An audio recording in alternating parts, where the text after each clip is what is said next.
tayo ng pagkain ng mga piggies, feeds. Meron tayong bieg, meron tayong natitira pang fatteners na apat na lang naman. Saka meron tayong mga breeders, mga inahin. So yun yung kailangan natin din yung feeds. Ayan, nandito na tayo sa bayan. Bibili tayo ng feeds dyan kay AMG Agrivet Trading. Bibili tayo ng feeds.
Alis na tayo rito kay AMG Agrivet.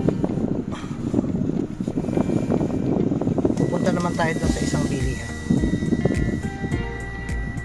Nakuha na natin yung isa nating feeds. Ayan na si Kuya. Isa lang naman yan.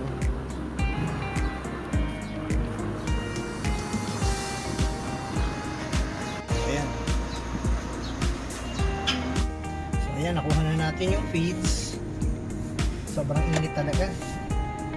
Isang sako lang naman yun. Pero ang tagal kasi ang dami nakapila. Bawal mag-video dun sa loob ng warehouse. So nakuha na natin yung feeds. Doon tayo sa susunod na bayan. Kasi may kukuhanin pa rin akong isang klaseng feeds.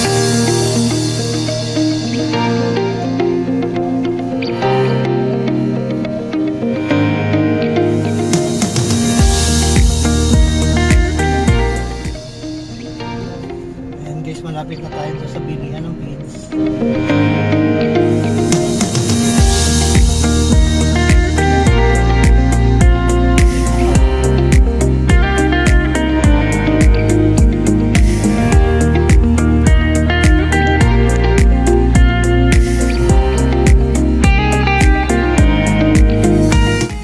Dito tayo sa Vision. Sinenyas na tayo ng gwardiya. Doon tayo sa kapila. O yun na yung feeds natin, no? Pinukuha na. Kulay dilaw yung sako.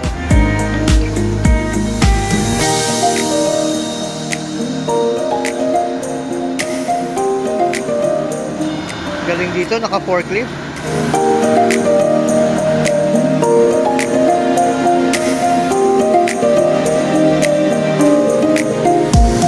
Diretso doon sa pick up.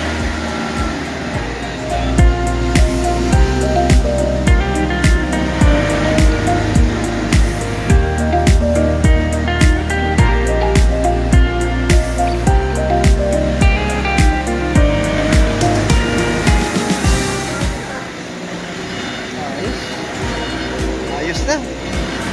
Thank you, thank you.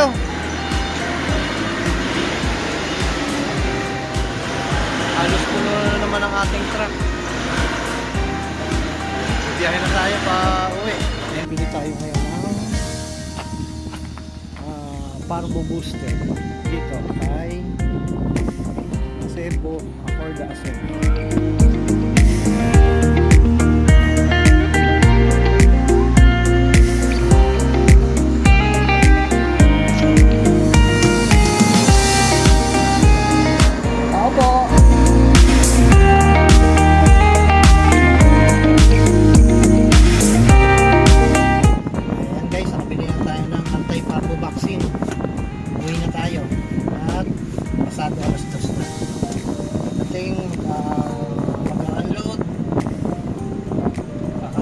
muna dahil hindi pa nagla-lunch.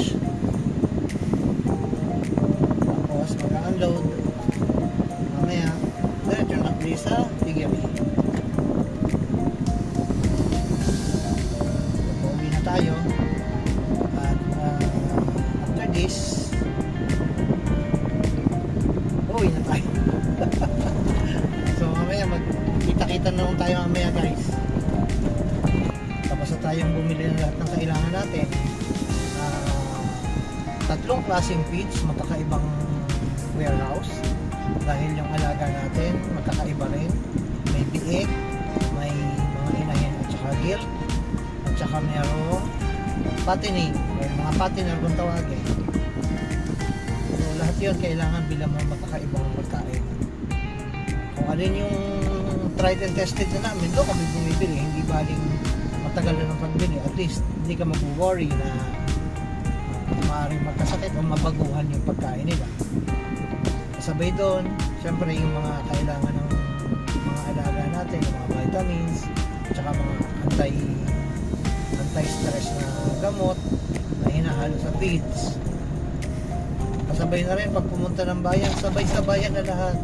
Mga basic necessities sa bahay, bigas, kanin, bigas, tinapay, mga condiments, gulay, karne, as needed. Yun ang mga basically yun ang mga binibili ko eh. So mamaya pagdating sa bahay mag-unload, tapos pahinga lang ng konti, diretso na ulit sa backyard, sa piggery. Ganun talaga buhay eh. Ganun ang trabaho dito sa probinsya. Pero bago ko gawin yun, pagkarating kakain muna ako. Kasi hindi pa kumain ng lunch.